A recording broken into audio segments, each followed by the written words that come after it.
శ్రీ మహాగణాధిపతయే నమః. అపార కరుణా సింధుం జ్ఞానదం శాంతరూపిణం శ్రీ చంద్రశేఖర గురుం ప్రణమామి ముదాన్వహం. దేవుని స్వరము ద్వితీయ భాగము. ప్రవచించిన వారు శ్రీ కాంచి కామకోటి పరమాచార్యులు. వేదములపై పాశ్చాత్యుల పరిశోధన. వేదముల గురించి మన దేశంలో మనకు తెలిసిన దానికి మూలం పాశ్చాత్య పండితులు చేసిన పరిశోధన, వారి అడుగుజాడల్లోనే జరిగే మన దేశస్థుల పరిశోధనలును. ఇది చాలా శోచనీయం. వేదాల గురించి పాశ్చాత్యులు ఎన్నో పరిశోధనలు చేశారు, నిజమే. వారి కృషిని మనం గుర్తించాలి, వారి కృతజ్ఞతను కూడా చూపాలి. వేదాల ఘనతను చూచి స్ఫూర్తి పొందిన మ్యాక్స్ ముల్లర్ వంటి మహనీయులు వేదాలకు సంబంధించిన విషయాలను ఎన్నింటినో శ్రమపడి సేకరించారు, విశ్లేషించారు. వేదాలపై ఎన్నో గ్రంథాలు వ్రాశారు. రమారమి 200 సంవత్సరాల క్రితం కలకత్తా హైకోర్టు న్యాయమూర్తి సర్ విలియం జోన్స్ స్థాపించిన ఆసియాటిక్ సొసైటీ అనే సంస్థ ప్రచురించిన గ్రంథాలను చూస్తే మనం ఆశ్చర్యచకితులమవుతాం. ఈస్ట్ ఇండియా కంపెనీ సహాయం వల్ల సాయణుని టీకతో ఋగ్వేదాన్ని ఎన్నో సంపుటాలుగా వెలువచ్చాడు. అంతేకాక ఇంకా ఎన్నో హైందవ మత గ్రంథాలను కూడా ప్రచురించాడు. ఎందరో ఆంగ్లేయులు, జర్మనులు, ఫ్రెంచి వారు, రష్యన్లు ఎంతో శ్రమ కూర్చి పరిశోధనలు జరిపారు. కొలంబస్ అమెరికాను కనుగొనటం కన్నా హిందువుల వేదాలను కనుగొనడం ఎంతో విశిష్టమైన విషయంగా తమ వ్రాతల్లో ఆనందాన్ని వ్యక్తం చేస్తూ కొందరు భారతీయ విషయ అధ్యయన తత్పరులు ఘోషించారు. ఈ విదేశీయులు దేశంలో వివిధ ప్రాంతాల నుండి వేదాంత గ్రంథాలను సేకరించారు.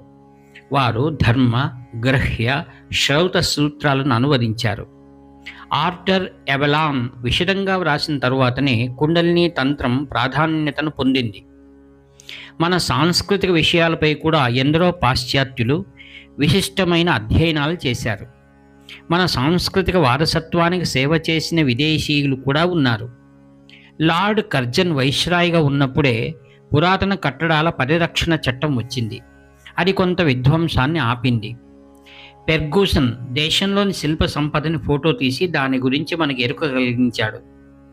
Cunningham, Mortimer Wheeler, Sir John Marshall ప్రసిద్ధమైన పురావస్తు శాస్త్రవేత్తలు. దేశం నలుమూలల నుండి తాళపత్ర గ్రంథాలను సేకరించిన వాడు మేకాంచి.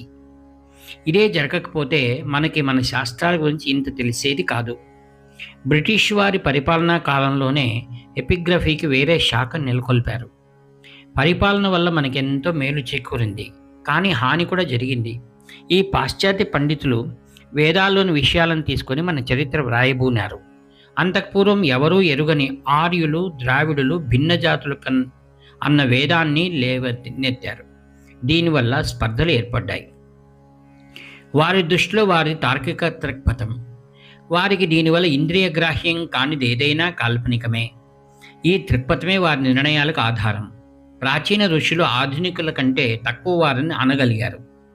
మన మత గ్రంథాలను వారు విశ్లేషించేటప్పుడు కూడా క్రైస్తవ మతం మన మతం కన్నా గొప్పదని చూపటమే వారి ధ్యేయం. పైకి మాత్రం తటస్థంగా పరిశోధన జరుపుతున్నట్టు కనపడుతూ నిరంతరం మన మతాన్ని ఆక్షేపించేవారు. సంస్కృతానికి, వారి భాషలకి కల సారూప్యాన్ని గమనించి అనేకులు మన గ్రంథాలను కేవలం భాషాశాస్త్రం దృష్టిలోనే అధ్యయనం చేశారు.